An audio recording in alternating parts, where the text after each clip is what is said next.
Assalamualaikum warahmatullahi wabarakatuh. Perkenalkan, nama saya Nurul Aini dengan NIM 21210500335. Di sini saya akan memberikan tanggapan tentang materi yang sudah dijelaskan oleh Bapak Wadud, yaitu materi perkembangan peradaban Islam pada masa Abbasiyah. Nah, mengapa kita perlu mempelajari atau mengetahui perkembangan Islam pada masa Abbasiyah ini, yaitu karena itu masa keemasan Islam yang pada waktu itu secara politik wilayah Islam itu sangat luas, dan secara bidang ekonomi mereka sejahtera, mencapai pada puncaknya terutama pada pemerintahan Harun ar-Rasyid. Tidak ada satupun yang mau menerima zakat. Artinya kebanyakan warga di sana itu sudah tergolong orang yang sangat sejahtera atau kaya, dan di bidang ilmu pengetahuan berkembang dengan baik seperti ilmu fikih sampai puncaknya, dan munculnya mazhab yang 4 yang kemudian dalam ilmu hadis lahirnya kitab-kitab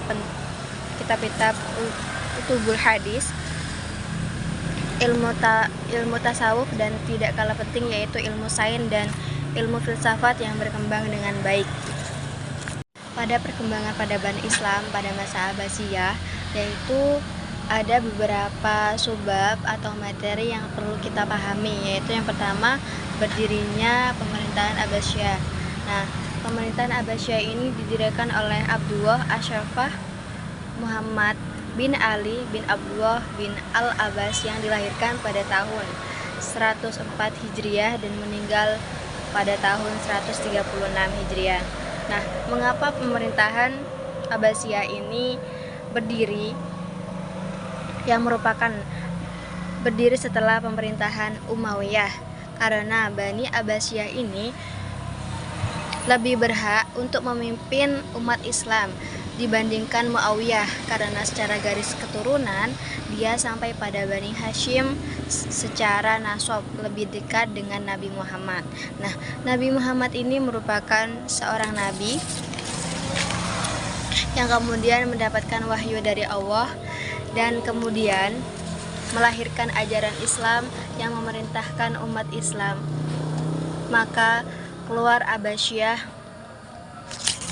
Untuk selanjutnya, yaitu untuk lebih jelasnya kita akan memahami tentang peradaban yang dikembangkan oleh Khalifah Abbasiyah.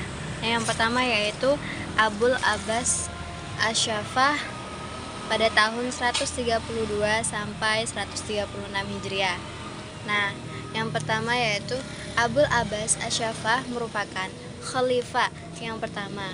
Ia mendapat gelar As-Safah atau pengalir darah karena ia menjadi pengancam bagi orang yang menentangnya, khususnya bagi kaum Bani Umayyah dan para pengikutnya.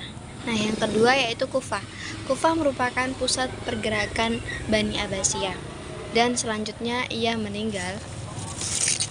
Kufah menuju daerah Anbar, sebuah tempat di pinggiran sungai Efrat yang dikenal dengan Hasimiyah, yang dijadikan pusat pemerintahan. Yang ketiga yaitu selama kepemimpinannya ia tidak perlu fokus menaklukkan daerah lain karena pertempuran di kawasan Turki dan Asia Tengah harus bergolak. Yang keempat yaitu ia meninggal di kota Hashimiyah karena sakit pada tahun 136 Hijriah. Saat itu usianya baru 33 tahun. Nah, sebelum wafat ia menunjuk saudaranya untuk menggantikannya, yaitu Abu Ja'far al-Mansur. Nah, yang kedua yaitu Abu Ja'far al-Mansur. Beliau memerintah pada tahun 136 sampai 158 Hijriah, yaitu sama dengan 22 tahun. Nah, di dalam Abu Ja'far ini memiliki 8 kebijakan yang dilakukan olehnya, yaitu Al-Mansur. Kedua yaitu membentuk lembaga protokol negara dan sekretaris negara. Nah, yang ketiga yaitu membentuk kepolisian negara dan membenahi angkatan bersenjata. Yang keempat, mengangkat sejumlah personil untuk menduduki jabatan di lembaga eksekutif dan yudikatif. Nah, yang kelima yaitu di bidang pemerintahan, membentuk tradisi baru dengan mengangkut wazir sebagai koordinator departemen. Nah, yang keenam yaitu menunjuk Muhammad bin Abdurrahman sebagai hakim. Yang ketujuh yaitu menambah tugas jawatan pos untuk menghimpun seluruh informasi di daerah-daerah. Nah, yang kedelapan yaitu menaklukkan kembali daerah-daerah yang melepaskan dari pusat pemerintahan. Yang kedua yaitu Abu Ja'far al-Mansur. Beliau memerintah pada tahun 136 sampai 168 Hijriah atau sama dengan 22 tahun. Nah, beliau memiliki 8 kebijakan yang dilakukan karena politik sudah stabil, kemudian kondisi sosial sudah memungkinkan atau kondusif, maka ia mengembangkan langkah-langkah strategis dalam pengembangan peradaban. 8 kebijakan tersebut yaitu yang pertama, pada tahun 762 Hijriah memindahkan ibu kota dari Damaskus ke Hasimiyah, kemudian dipindahkan lagi ke Baghdad dekat stasiun bekas ibu kota Persia. Nah, yang kedua yaitu membentuk yaitu Abu Ja'far Harun ar-Rasyid, yaitu pada tahun 170 sampai 193. Nah, beliau berkuasa pada 23 tahun. Selama 23 tahun. Nah, yaitu yang pertama, beliau itu sangat menyukai belusukan, yaitu beliau suka langsung datang ke daerah pedesaan untuk mendengarkan langsung permintaan masyarakatnya sehingga beliau bisa mewujudkan apa yang diinginkan oleh masyarakatnya tersebut. Nah, yang kedua, sangat memperhatikan ilmu pengetahuan. Beliau banyak memberikan beasiswa bagi mahasiswa-mahasiswa yang berprestasi yang ingin melanjutkan pendidikannya. Nah, yang ketiga yaitu karena terlalu banyak orang yang kaya atau yang sejahtera, beliau sangat susah mencari orang untuk diberikan sedekah. Nah, yang keempat yaitu semua masyarakat merasa aman untuk keluar tengah malam.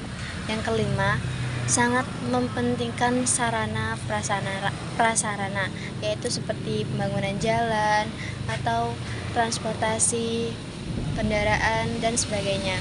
Yang keenam, sangat giat menerjemahkan buku-buku asing.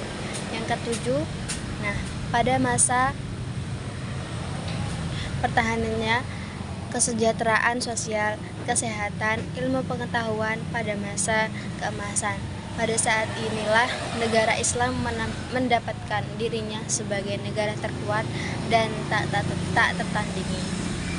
Keempat yaitu Abu Ja'far al-Ma'mum, yaitu berkuasa pada tahun 198 sampai 218 Hijriah. Nah, di dalam pemerintahannya yaitu beliau sangat perkembangan pertanian.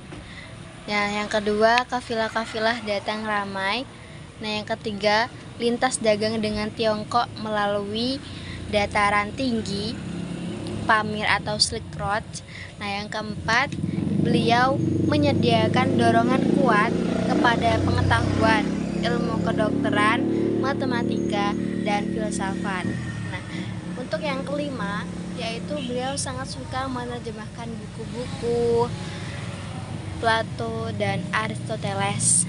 Nah, yang keenam yaitu pernah mengirim utusan kepada Raja Roma. Nah, yang ketujuh, wilayah Islam terus bertumbuh. Untuk selanjutnya yaitu runtuhnya pemerintahan Abbasiyah. Nah, di dalam runtuhnya pemerintahan Abbasiyah ini ada faktor internal dan faktor eksternal. Nah, faktor internal diantaranya yaitu yang pertama, mayoritas Khalifah Abbasiyah periode akhir lebih mementingkan urusan pribadi dibandingkan urusan negara, yaitu melalaikan tugas dan kewajiban mereka terhadap negara. Nah, yang kedua yaitu luasnya wilayah kekuasaan kerajaan Abbasiyah, sementara komunikasi pusat dengan daerah sulit dilakukan. Nah, yang ketiga yaitu permusuhan antar kelompok suku dan kelompok agama. Yang keempat, merajalelanya korupsi di kalangan pejabat kerajaan. Yang kelima, semakin kuatnya pengaruh keturunan Turki mengakibatkan kelompok Arab dan Persia menaruh kecemburuan atau posisi mereka. Yang selanjutnya yaitu faktor eksternal. Yang pertama yaitu perang salib yang berlangsung beberapa gelombang dan menelan banyak korban. Nah, yang kedua yaitu penyerbuan tentara Mongol di bawah pimpinan Hulagu Khan yang menghancurkan Baghdad. Jatuhnya Baghdad ini oleh Hulagu Khan menandai berakhirnya kerajaan Abbasiyah. Nah, yang ketiga yaitu munculnya kerajaan Safawiyah di Iran, kerajaan Utsmani di Turki, dan kerajaan Mughal di India. Nah, sekian dari saya. Mohon maaf apabila ada kesalahan. Wassalamualaikum warahmatullahi wabarakatuh.